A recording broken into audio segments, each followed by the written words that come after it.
Welcome to our program on Kardec Radio.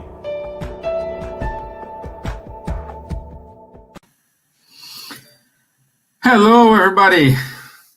Thursday after St. Patrick's Day. In a normal world, today it's a headache day in Ireland, but because we are on lockdown, I don't know. Just some people are with headache right now. So yesterday we had the St. Patrick's Day. Is a big celebration here in Ireland. Unfortunately, this is the second year in a row we celebrate St. Patrick's Day at home without any parade or any other kind of agglomeration. But it is what it is. We have to deal with that. So thank you very much for being here with us. Thank you, Kaka. Good to see you. And our friends from Ireland, SSI volunteers, thank you very much for being here with us, for your time. Thanks, friends from UK, from Brazil, and from America. I know we are a kind of late for our usual time, but as I explained last Tuesday, America just changed their clock for the daylight savings time last Sunday, and Ireland will change, and Chicago, yeah, Don, Chicago is here as well. Yeah, and Ireland will change our clock on not the Sunday, the following Sunday, 28. So for this week and next week, we'll be kind of an hour late compared to our usual time when we have our lives. Okay? So, saying that, today's topic is moral perfection. I know this is a tricky subject, but I personally love to talk about it. It means I need to change a lot of my behavior. I need to work with myself. I need to work with myself. And today we have Samanta with us. She's back for a long holiday. She's not exactly a holiday, but oh, it is. Come on. And you went to see mom, daddy. You spend time with them. Good to have you back here with us. And just get ready because work to come,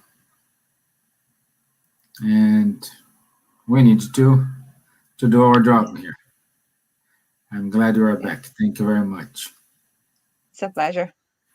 Okay.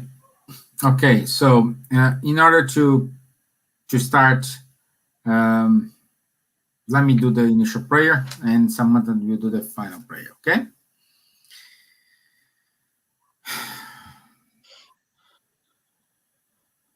Let's raise up our thoughts, make connection with superior spirits, with the mentors of this program, mentors of Kardec Radio, mentors of SSI. Let's ask them to calm us down.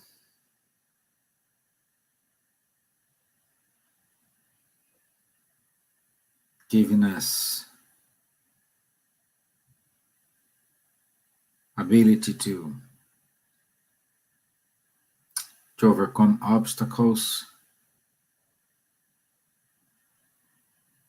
to reinvent ourselves, to adapt ourselves. At the same time, we are asking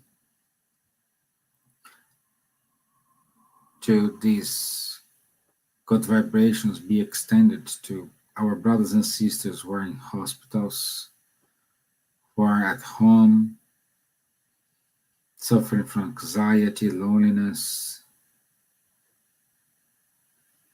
no hope, no faith, thinking about suicide.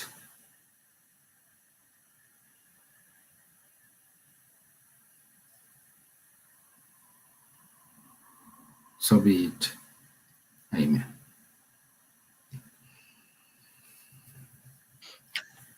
Okay, okie dokie. So, moral perfection. So, Sa, it's you, my dear. Push the train, and I go after you. Sounds good. Yeah. Well, I just want to start saying it's a very challenging topic to talk about because, well, from one side it's good because I personally learned a lot when I was preparing for this talk, and there are a few things that kind of the way things were exposed where I got the information from was kind of mind-blowing for me. Maybe for you that are listening to us, maybe you're going to think it's like you already knew that, but to me it was kind of a new way of thinking about some things, so it was very interesting. But from another side, it's always challenging because you're talking about stuff that you need to work on yourself. And like when we talk about moral perfection, it doesn't mean at all that we know more than other people. It just means that we prepared a little bit before being here. So perhaps we have some information to share, and from that we can talk about it. So just want to kind of have an open conversation about it, and just say how much challenging it also is, well, for me personally as well. And when we talk about moral perfection, there's a chapter in the Spirit's book, part 3, chapter 12, about moral perfection, and there are a few questions there that helps us understand what it is exactly and how we can go about having it, right? So I just wanted to start with the first question there, which is question 893. And the question is, which is the most meritorious of all the virtues? So before we start anything, I think it's important to understand what a virtue is, right? So a virtue is, from the dictionary, is a behavior showing high moral standards. So basically, it is moral excellence. A virtue is a trait or quality that is deemed to be morally good, and thus is valued as a foundation of principle and good moral being. So personal virtues are characteristics valued as promoting collective and individual greatness. Basically, it's improving or having this good quality that will improve your life and improve the life of others, and it will help on our evolution. And the answer from the spirits, so again, the question, which is the moral meritorious of all the virtues? So which one is the most meritorious? They say all virtues are meritorious because all are signs of progress on the path of good. There is always virtue when there is voluntary resistance to the allure of wrongful tendencies. However, the highest virtue consists in the sacrifice of one's own interests for the good of one's neighbor without ulterior motives. The greatest merit is that which is based on the most disinterested charity. So the answer is very complete. And I just wanted to break it down a little bit so we can understand all the let's say all the important bits of it, right? So the first one is all virtues are meritorious because all are signs of progress on the path of good. So no matter what you're doing, if it's good, you're already helping. So it could be that you're helping a charity, or that you are taking care of your family, or that you have faith in God, or it doesn't really matter what. All of them are equally good because they help you or us in our path of good and help us to progress.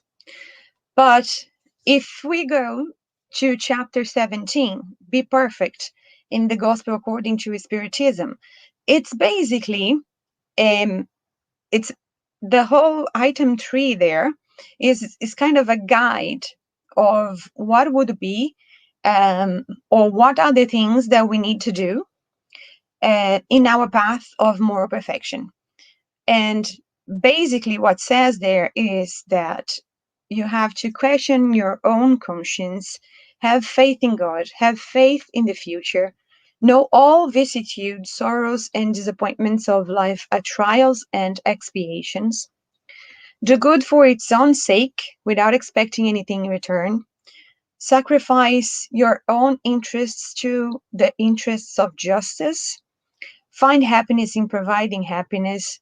Be kind, humane, benevolent, being indulgent towards others' weaknesses, and respect other convictions and rights in the same way you would like or would wish they your own convictions and rights to be respected. And there are other things as well. I'm just trying to pick some of the ones that I remember better. So truly moral persons are those who practice the law of justice, love, and charity in its greatest purity. Now, it's not, we know all of that, and it's a big task for us because we are being developed. We are in our path of perfection and development. So knowing is already good, but what else? Then if we go back to the answer, the spirits say there is always virtue when there is voluntary resistance to the allure of wrongful tendencies. So two words stand out for me here. One of them is resistance and the other one is voluntary. They say voluntary resistance. So if we go to item 4 in the same chapter, in the Gospel According to Spiritism, chapter 12, Be Perfect, we see that it's written there, true spirits or spiritists are recognized by their moral transformation and the efforts they make to overcome their evil inclinations. So here it explicitly says the efforts they make to overcome their evil inclinations. So from this small phrase, we can see that we need to acknowledge that we are in the process, and that if we already do the efforts to overcome our evil inclinations, it's already like an enormous job and will help a lot. So moral transformation is a process, right? And the effort we make is really important, and it's what's going to get us there. But then if we see what Leon Denis says in one of his books, I don't recall exactly the name, but he says that when our acts are good, but our thoughts are bad, there is a false interpretation of the good deed done, which means that the act that we performed is dissociated from the will. So therefore, it's not truly an act of kindness.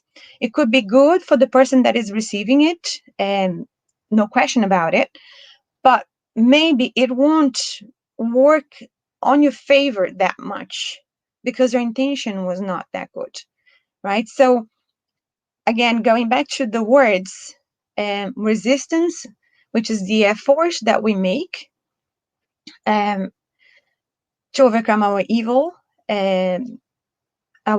inclinations, and then voluntary. Voluntary here has to do with will, has to do with this desire from within to do something nice, to do something good, to improve as a person, as a citizen, and as a spirit, right? And then we go to the last phrase of this answer, which is, however, the highest virtue consists in the sacrifice of one's own interests for the good of one's neighbor without ulterior motives.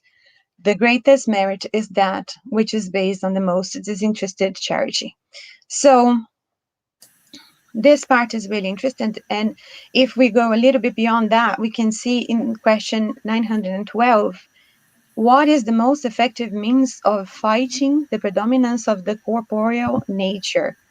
And then the answer from the spirits is practicing self-denial. So self-denial or abnegation is the ability to do something for the other person without thinking about yourself when you're doing it. You're completely focused on the other person or what you're doing specifically. You have no agenda there, right? And sometimes it also has to do with the fact that you forget your own, like, you're not really measuring the benefits that you're getting from there. That is not your drive.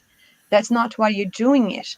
And it could even be in certain situations, what you're doing could be against you. When I say against, I mean, say for instance, you have just received some amount of money, and then you decide to give that money to, I don't know, someone else, or you want to help a charity or something.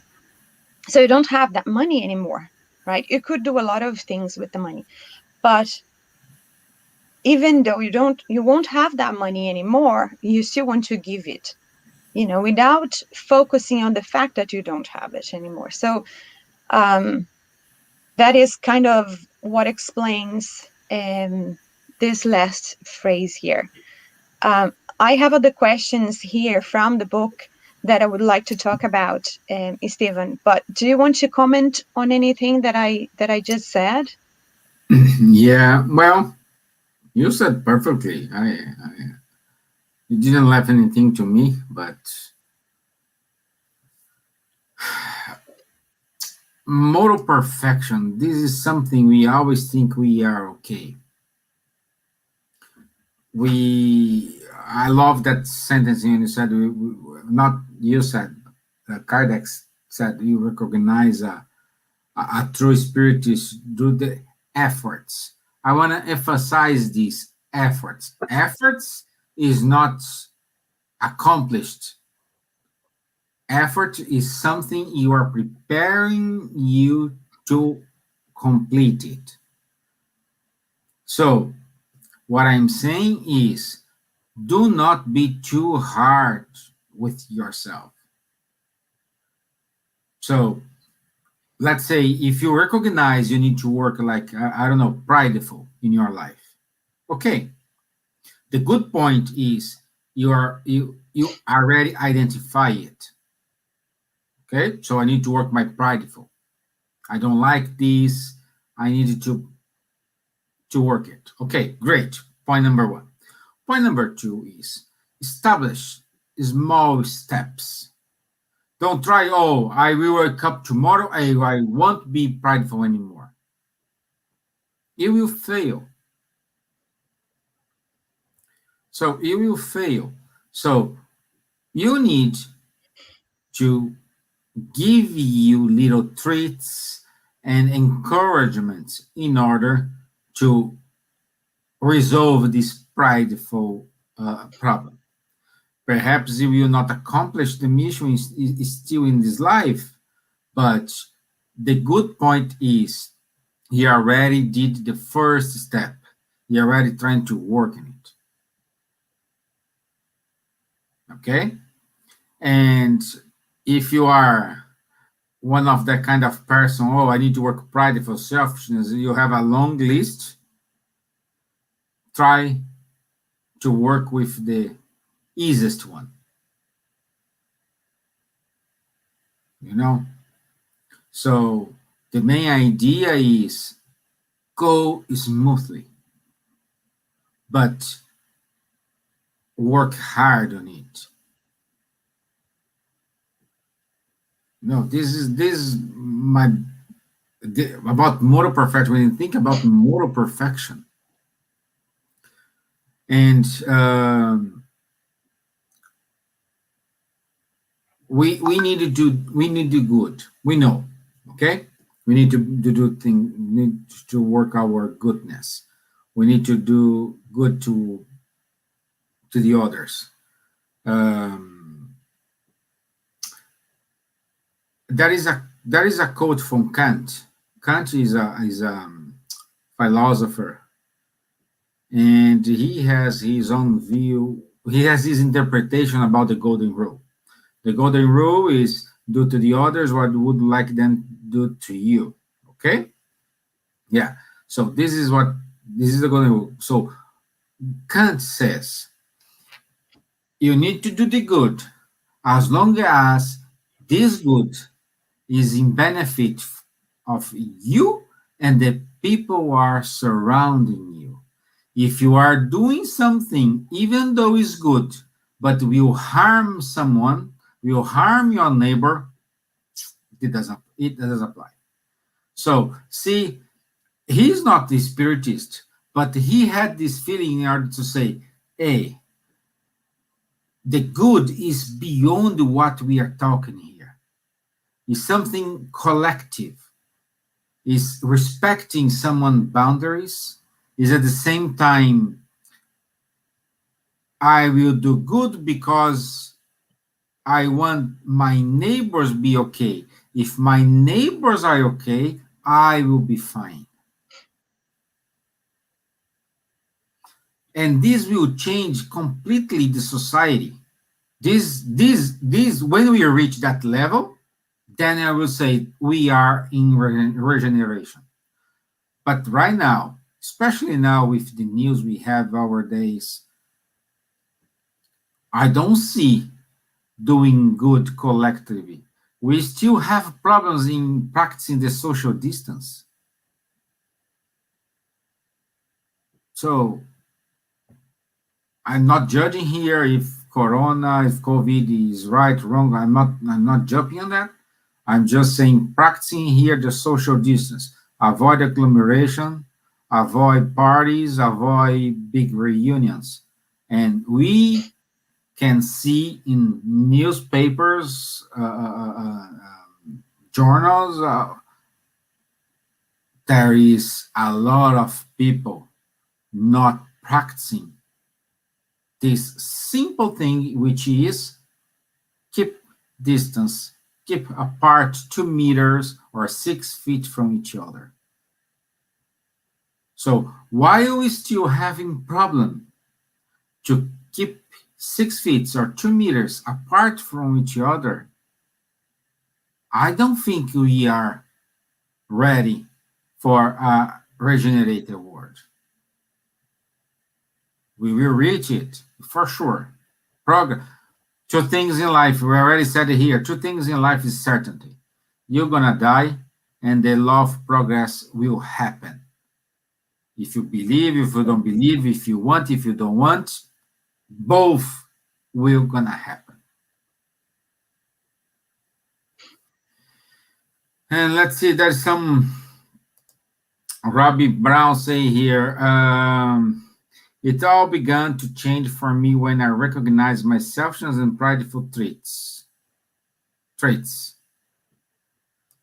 Bobby, if you identify this, my friend, thumbs up for you. This is a big step because we recognize we need to work this. So once we recognize it, it means, my friend, you are on the right track.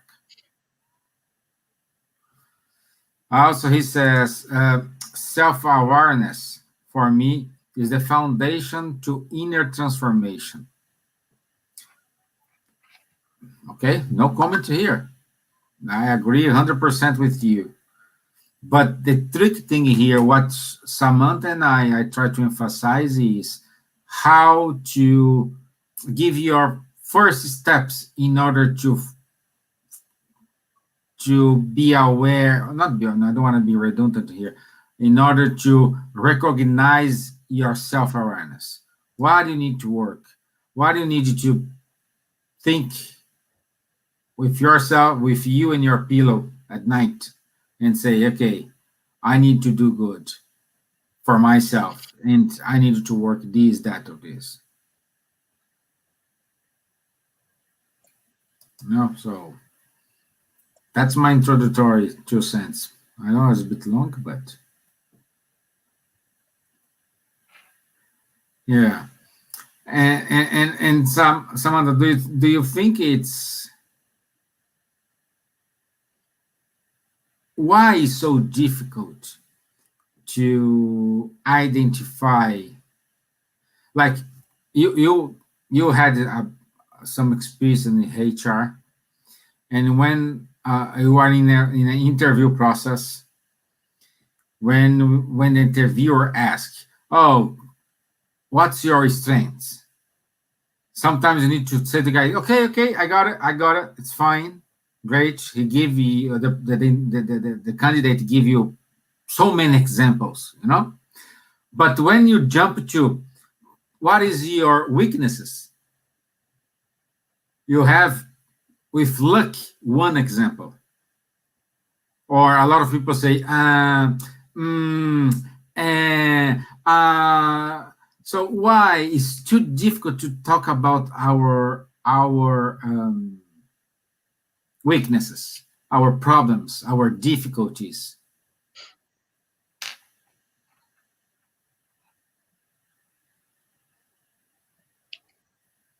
Well, do you want me to answer that? Yeah? Well, give me your 2 cents, please. Well, that is my personal opinion, right? Because there's nothing specifically in literature that I can remember that would explain that. But and it's really hard for us to accept our difficulties, our weaknesses. So the first thing is we would deny even to ourselves that we have that, because dealing with it is difficult. It's difficult in relation to our relationships, in relation to our self-image, in relation to our own beliefs, because we want to believe that we can do a lot of things that sometimes we need to be more realistic about.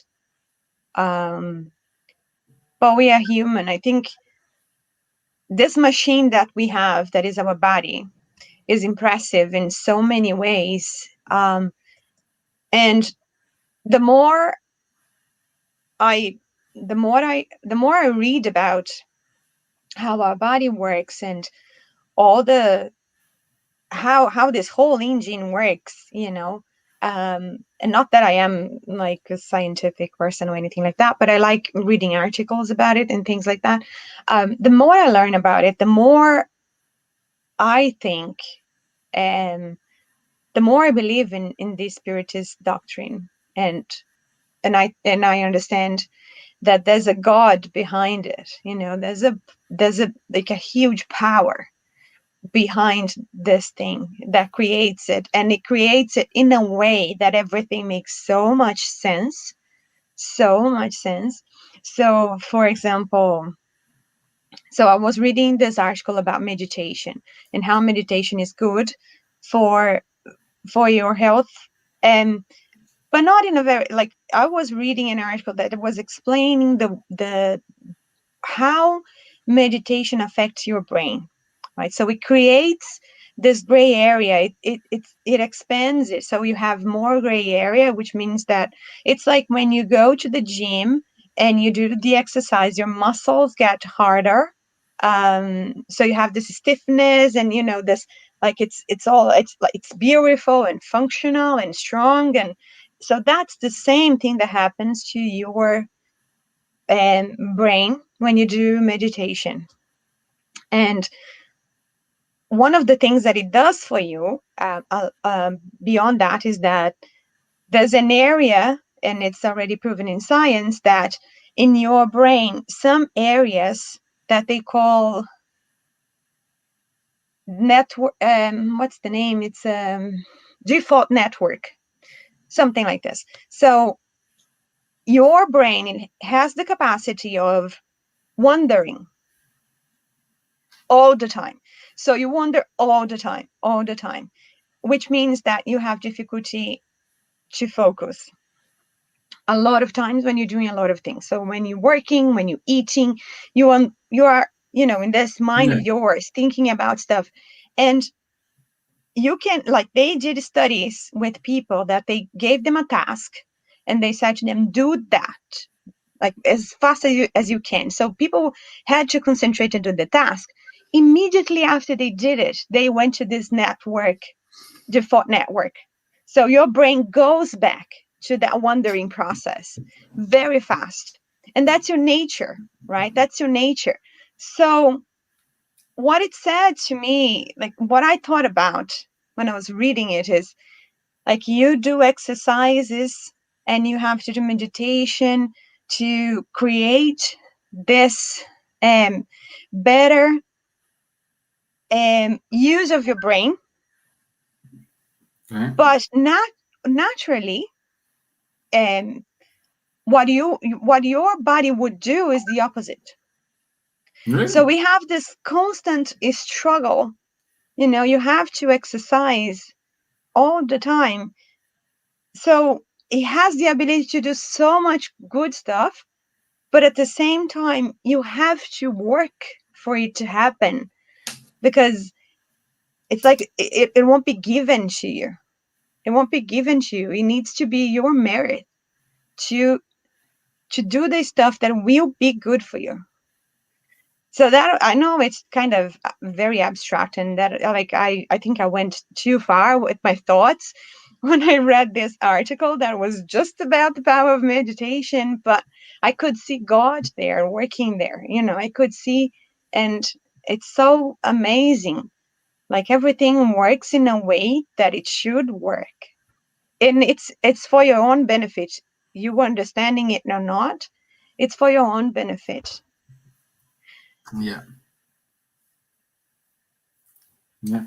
And I'm saying, we said it, you said about Leon Denis when you say, when you're acting, but your thoughts are not there, so is effortless.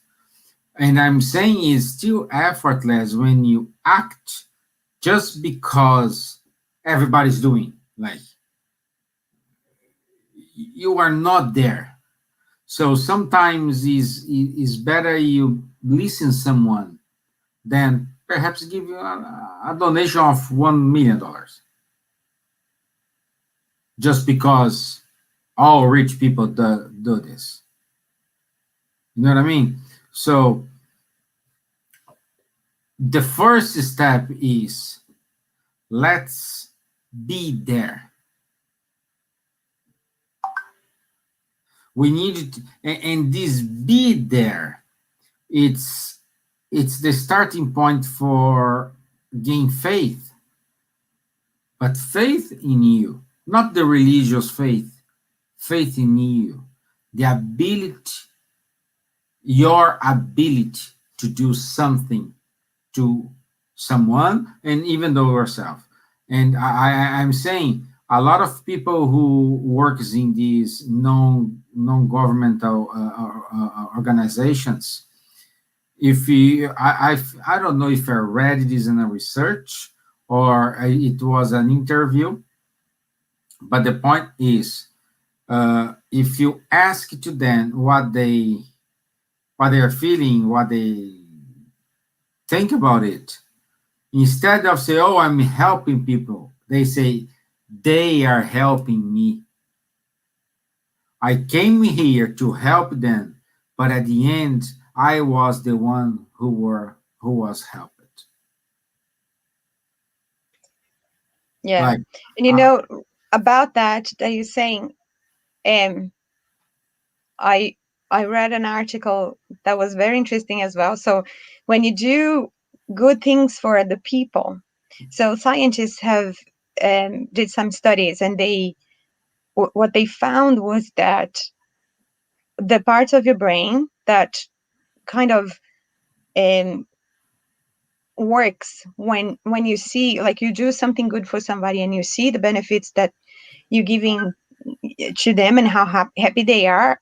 It's the same as when you consume cocaine, for example. It's the same excitement no, in really? your brain. So see, again, like, it's just science proving how important and how good it is to do good things, not only for the person that is receiving it, but for yourself as well. So it makes you happy. In other words, it makes you happy and excited. And it's just this. It's like when you what's the when you do exercise and you have this peak of endorphin, you know this feeling of happiness. And that's why without charity there's no salvation, because we will find our happiness helping other people. Yeah. Yeah, you feel the pleasure of doing this. And you guys, do you have any questions? Tell me about, do you work in a kind of non-governmental organization? Let us know your opinion. I don't know much about you guys, so let me know if what I'm saying here makes sense. At the same time, the moral perfection, we need to work ourselves in terms of being anxiety, because we think we're going to sort out the problem like this. We think, oh, I'm preparing my moral perfection, and then we want the results straight away, instead of thinking in a long time. We act, but we want the results straight away. Otherwise, this kind of dismotivate ourselves. So at the end, everything is connected with you. You are the beginning of everything. You are the most important person. You need to work, and we need to help, and we need to help the others. How we can help? Be an example. Start with yourself. Practice this.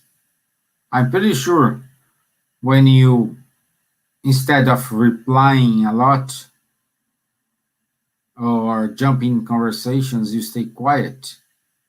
Just listen. So when you exercise, listen more and talk less. For example, people will say, "Hey, what's wrong?" You know, Rob is saying here, I want to earn what I receive.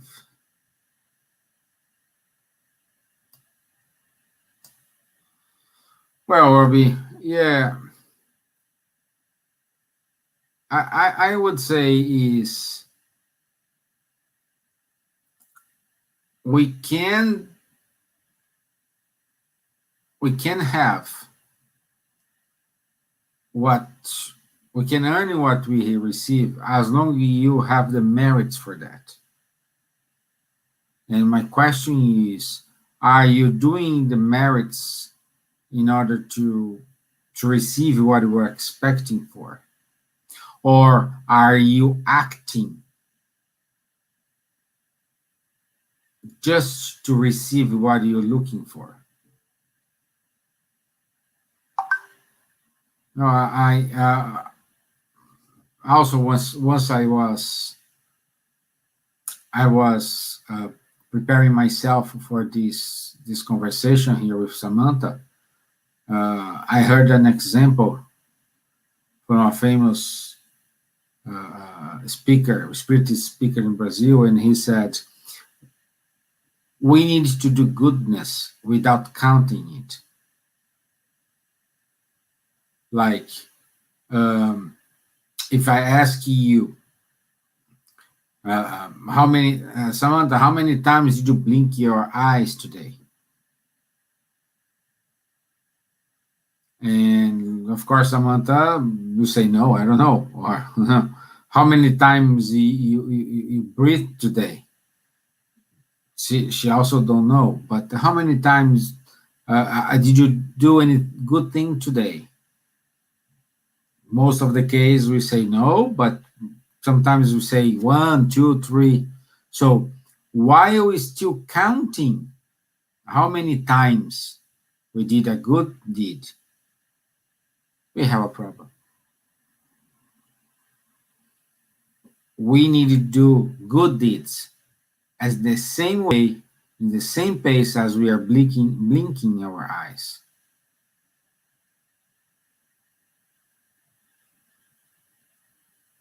I think you heard that example as well, Samantha. You're in a mute. You're in a mute. Sorry. Yeah, so yeah, I heard that example as well, and it actually brings me to this question 894 from the Spirit's book that asks, there are persons who do good through a spontaneous impulse without having to struggle with any contrary sentiment. Do they deserve the same merit as those who have to struggle against their own nature and who manage to overcome it? And the answer from the Spirits was, those who do not have to struggle have already made progress. They struggled and triumphed in the past. That is why good sentiments cost them no effort, and their actions seem so easy. Doing good has become a habit for them. They should be honored as old warriors who have earned their rank. Since you are still far from perfection, such examples surprise you by their contrast, and you admire them so much because they are rare. However, you must know that on worlds more advanced than yours, what is the exception among you has become the rule.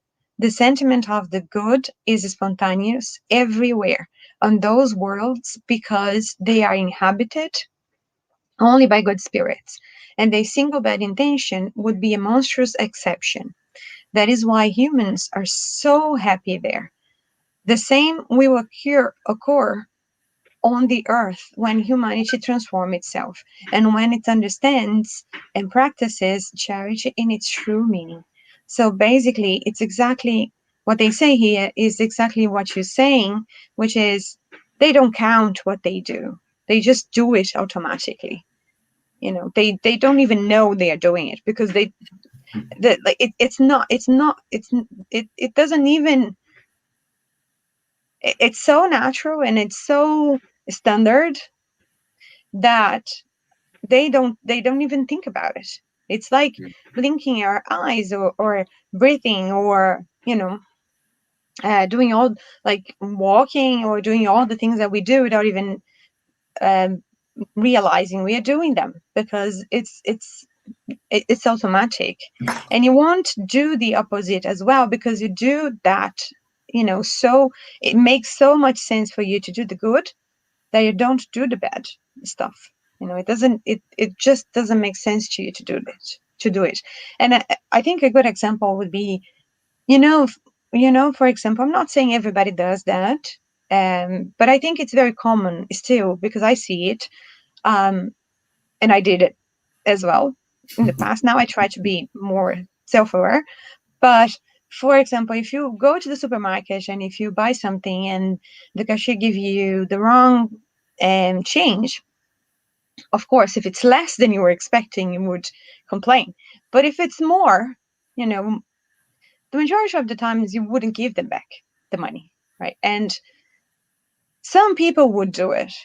And if you see someone doing it, you would say, oh, you're so stupid, you shouldn't have done that. It's bad for them. Like, they did it, so they were not paying attention. They should pay more attention, or something like this. So we kind of justify the wrong we did by the fact that they didn't do their job well, so you should just give the money back.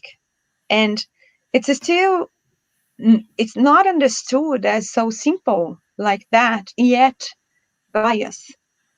So, again, I'm not saying everybody does that.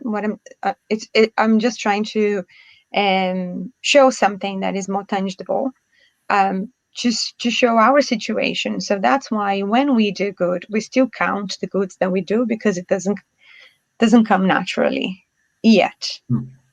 Yet. So maybe, yeah. Yet. Yeah. Yeah. So we'll get there. Oh, we will. We will. We're gonna get there. So one of we will get there. Yeah. Well, that's the law. Yeah. So one of the things that I heard in that video that you mentioned, that is actually from Simão Pedro, is that he mentioned the passage in the Bible in Matthew. I think it's verse 6, item 1, 2, 3, 4, or something like this. Yeah. So it's from the New Testament, and it's part of the Sermon of the Mountain. And what it says is something along the lines, and I don't have the Bible with me, but it'll be something along the lines, be careful that you don't do your charitable giving before men, to be seen by them, or else you have no reward from your Father who is in heaven. Therefore, when you do merciful deeds, don't sound a trumpet before yourself, as the hypocrites do in the synagogues and in the streets, that they may get glory from men. Most certainly, I tell you, they have received their reward. But when you do merciful deeds, don't let your left hand know what your right hand does, so that your merciful deeds may be in secret. Then your Father who sees in secret will reward you openly. And the thing that kind of blew my mind here was that I always thought about, because we talk about not, like, I understood not, do not let your left hand know what your right hand do. Yeah. I always understood it is like, if you do something good, you don't need to grab about it. You don't need to show you did it. But then he points out that the left hand and the right hand is of the same person, right? So it's not about another person, it's about yourself. So it's about doing good without thinking even for yourself, like, I am a good person because I did it. So this is exactly what you were saying, like, we are counting even in our own minds to justify how good we are, or to be, or to accept ourselves. I don't know. So what actually Matthew meant here was your left hand should not know what your right hand does, because you won't like even for yourself, count, you want even for yourself, and grab about it. So it's very personal. And another thing that he said as well was that in this part, they never said you should not show what to do to other people. They said you should not show to be praised. But we need to show the good stuff we do so we can create this environment, so we can show what is possible and show that people are doing good things. So I always thought we shouldn't show at all, but now I understand. It's not that I'm going to be like telling everybody everything that I do that is good, but something should be said. Even if you're not interested in, like, you have no hidden agenda I like here. the point. You're not interested in getting the credits or anything like that. You are saying what was said, what was done. You are showing the act and not the person. So you were showing what was done, not the doer.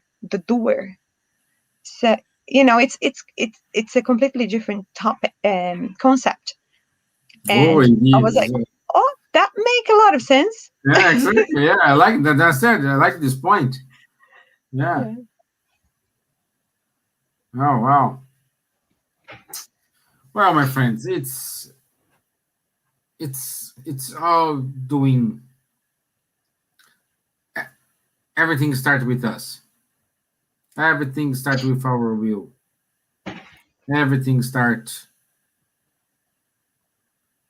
in our behavior.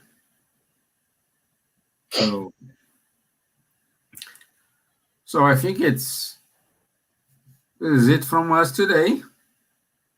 We didn't have any comments here. Just Merita de Mello saying interesting. Very happy to hear this.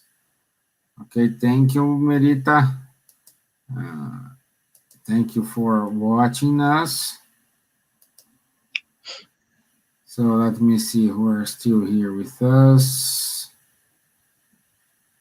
Acá. Linda's here. Like I said. Thank you, Robbie. Great talk. Thank you. Thank you very much, Robbie. Yeah, we have more to explore about this moral perfection, but this is what we prepared for today. And we can prepare more things for next week. As this topic is long, the moral perfection, the Spirit's books, I think book 3, it's so vast, and we needed to go around this. Okay, so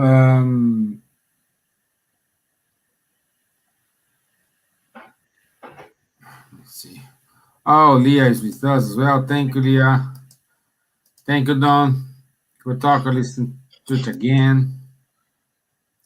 So thank you, guys. You are amazing to be here with us today. And thank you very much for your patience, your kindness towards ourselves. Okay, so any final comments, Samantha? No, I think you said it all. It's a very big topic, and I would recommend you guys, if you're interested, to read this chapter from the Spirit's book. Again, it's chapter 12, More Perfection. It has a lot more than we talked about. We only touched on a few things here. And it is really interesting because it answers some of the questions that we have in terms of how do I go about doing it? Like, I want to be perfect. Of course I do, but you know, what does it take Baby to be there? steps. Baby steps. Yeah. So yeah, as you said, we covered as much as we could, but still a lot to. So, thank you, Linda. Linda said, thank you, guys. Great explanation by Samanta. By Kardec and by Simão Pedro. I just copied them, but you know, I give them credits. Yeah. And some scientific articles that I tried to Try explain. to read. Yeah. I try to explain myself, but yeah. Well, this is how we prepare for these talks here. That's the proposal of these talks. You just going something in our life, our day by day. We not prepare like fancy explanations, everything perfect, you know, to let you guys know, oh wow, these two people are made. No, we're here talking about what we learned, our interpretation. We invite you to read more, have your own interpretation, and give you a way to think more about what we are saying here. You know, like we don't know more than you at all. No way. That's not that. You cannot imagine what is the backstage to give the talk here. You know, the preparation, discussion, and so we prepare ourselves. we're just learning. One day we don't need to prepare to face you guys. I would say, wow, we have learned something, you know. But anyway, thank you, Samantha. Can you do the final prayer? Thank you. Okay, thank you. Sure. So let's close our eyes. If you feel comfortable, let's raise our thoughts to Jesus. Let's thank our spiritual friends and our mentor for everything that they have always done to us, and they are still doing. All the help, all the caring inspirations, all the companionship as well, because they never leave us alone. And especially our mentors. So thank you so much to them, that is constantly with us, helping us, inspiring us. And we want to raise our thoughts to all of those in need at the moment. May God be with them and help them. And let's be grateful for everything that we have, all the opportunities,